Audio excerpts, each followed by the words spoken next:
আপনি নিশ্চয়ই শুনেছেন যে পৃথিবীতে আপনি যাকে সবচেয়ে বেশি ভালোবাসেন সেই আপনাকে কষ্ট দেয়। জেসিকার ক্ষেত্রে ঠিক এটাই হয়েছিল।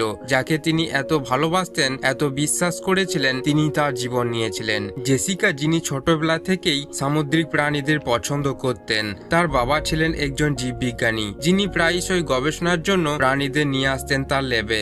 এই কারণেই সামুদ্রিক প্রাণীদের ওপর জেসিকার আগ্রহ বেড়ে যায়। সারাক্ষণ এই প্রাণীদের আশেপাশে থাকার কারণে জেসিকা তাদের সম্পর্কে অনেক কিছু জানতে পেরেছিল। তার হাতে এক ধরনের জাদু ছিল, কারণ তিনি হাত দিয়েই ডলফিনদের নিয়ন্ত্রণ করতে পারতেন। কারণ তিনি খুব অল্প সময়ে যে কোনো মাছের সঙ্গে বন্ধুত্ব করতে পারতেন। ধীরে ধীরে যখন জেসিকার আত্মবিশ্বাস বাড়তে থাকে, তখন তিনি ওশেন হেভেন মেরিন পার্কে তার প্রথম শোতে অংশগ্রহণ করেন। প্রথমবার অর্কা শো দেখার পর তিনি এতটাই অনুপ্রাণিত হন যে মাত্র 19 বছর বয়স পর্যন্ত একজন অর্কা ট্রেনার হওয়ার সংকল্প নেন, যার জন্য তিনি সমুদ্র জীববিজ্ঞানে একটি ডিগ্রিও অর্জন করেন। এবং তারপরে তিনি ওশেন হেভেন নামের একটি শোতে কাজ শুরু করেন। এই শোতে অর্কা মাছটির দৈর্ঘ্য 22 ফুটেরও বেশি লম্বা এবং এর ওজন 55 কেজির থেকে বেশি।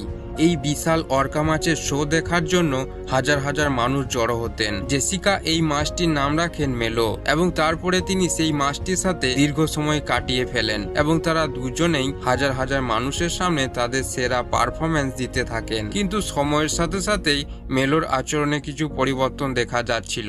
মেলোর আগ্রাসন এতটাই বেড়ে যায় যে সে রাতে দেওয়ালে মাথা ঠুকতে থাকে। এই ধরনের আচরণ দেখার পর শো ম্যানেজমেন্ট শেষবারের মতো মেলোর সাথে পারফর্ম করার সিদ্ধান্ত নেয়, যেখানে শুধু জেসিকা একাই মেলোর সঙ্গে কাজ করবে। মেলো শেষ শো দেখার জন্য সেখানে হাজার হাজার দর্শক আসেন। জেসিকা এবং মেলোর পরিচয় হওয়ার সাথে সাথেই লোকেরা জোরে হাততালি দিতে শুরু করে। দর্শকদের উচ্ছ্বাস দেখে জেসিকার আত্মবিশ্বাস আরো বেশি বেড়ে যায়। তারপর মেলো জল থেকে লাফিয়ে ওঠে, যেটা দেখে দর্শকেরা আরো জোরে হাততালি দিতে থাকে। জেসিকা তার শেষ শো করার জন্য মেলোর পিঠে চেপে বসে আর মেলো তাকে পুলের চারপাশে ঘোরাতে থাকে। এরপর জেসিকার এই খুশি বেশিক্ষণ টেকে থাকে না, কারণ হঠাৎ জেসিকার শরীর তার চোয়ালে চেপে ধরে মেলো। এই দৃশ্য সেখানে উপস্থিত প্রত্যেক দর্শকেরা নিজের চোখে দেখেছিল, আর এই দৃশ্য দেখে তারা মনে করেছিল এটা শোয়েরই একটা অংশ। কিন্তু যখন শোয়ের টেনাদের ভীতিকর মুখ দর্শকদের চোখে পড়ে, তখন দর্শকরা দ্রুত চিৎকার করতে করতে